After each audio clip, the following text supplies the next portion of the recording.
Okay, so the I've been reliably informed that linguistic standards have kind of changed a bit.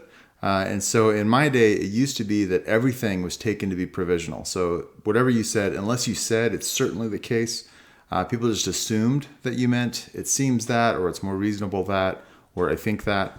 But I've been told that times have changed. And so now apparently you assume certainty unless you add those sort of provisional qualifiers. And so what I want to do is at the top of the argument, these are all meant to be provisional premises anyway, that it's more reasonable to believe than it's contradictory that such and such premise. So we don't take any of these to be like certainty. It's impossible that I'm wrong. Everybody could always be wrong. That's certainly possible. Don't think I'm wrong, but could be wrong. And so for every one of these premises, pretty much for everything I say, unless I explain otherwise, just kind of take as a preamble, it is more reasonable to believe than it's contradictory that blank. So when I say the universe began to exist at premise 2, I'm saying it's more reasonable to believe that the universe began to exist than that the universe did not begin to exist. Those are the two comparisons.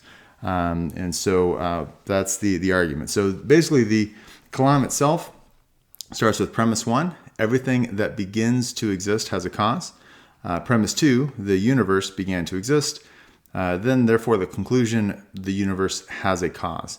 And then on conceptual analysis, when we think about what this cause must be like, what sorts of features or properties this cause must have, we'll see that it must be immaterial, uncaused, because it's the first cause, immaterial because it's causing material reality to begin to exist, and so it can't be material if it's causing material reality to begin to exist. Enormously powerful, obviously it's creating the universe. And then personal, and we'll kind of circle back to personal towards the end of our overview here. So what I'm going to do is I'm going to give one reason in support of each premise. I'm going to consider one objection to each premise, and then we'll go into breakout discussions for further discussion. I'm not trying to give like a super comprehensive talk, right? That might take hours. I'm just kind of going to give you the flyby, and then in discussions, we can kind of break into it a bit more. So looking first for everything that begins to exist has a cause. Why think that that's true? Well, what I would do is I would appeal to everyday experience. When you walk around in your day, you don't see things just popping into existence. This gives us good reason to think things don't just pop into existence. Now, some will respond, yeah, but we don't experience anything beginning to exist. But that kind of is the point, right? So the claim is things don't just begin to exist for no reason. So if the objection is, yeah, but we don't see things beginning to exist, that kind of is what I'm saying. Yeah, we don't see anything beginning to exist for no reason. So that's really not an objection to the premise. And I think that what I would say is like, you have this intuition yourself, right? You go through your day, you don't see things beginning to exist. At any point in space, there is a potentially infinite number of things that don't exist in that point, right? In my kitchen, there is not a Bengal tiger. There is not a submarine. There is not, the planet Jupiter, right? There's lots of things that aren't there.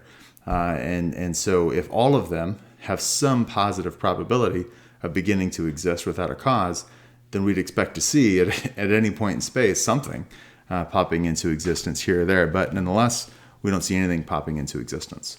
And so if you the reason why I think you have this intuition too is if you were to go to a magic show and the magician pulls a rabbit out of the hat, you never think it's really magic, right? You don't think that this rabbit just materialized. It just popped into existence in his hat and he pulls it out. No, you know it's a trick. And why do you know it's a trick?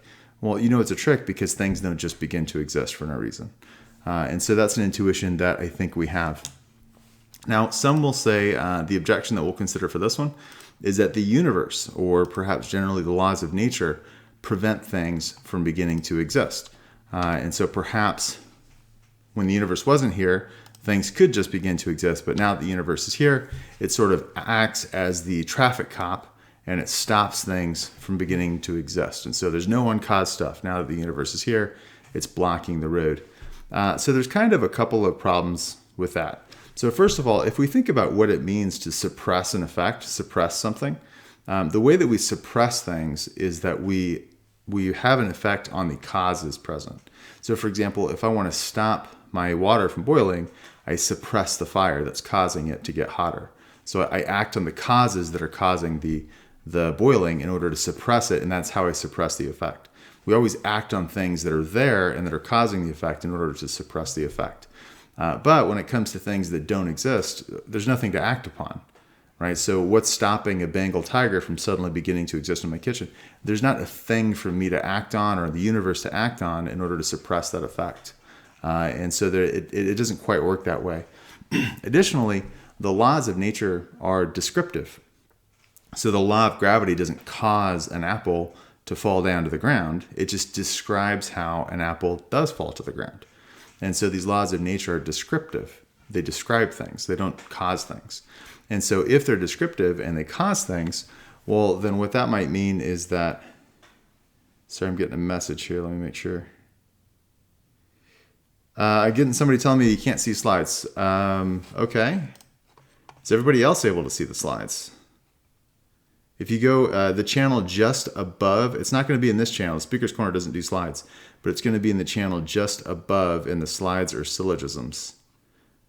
We got a real problem if they're not posting properly.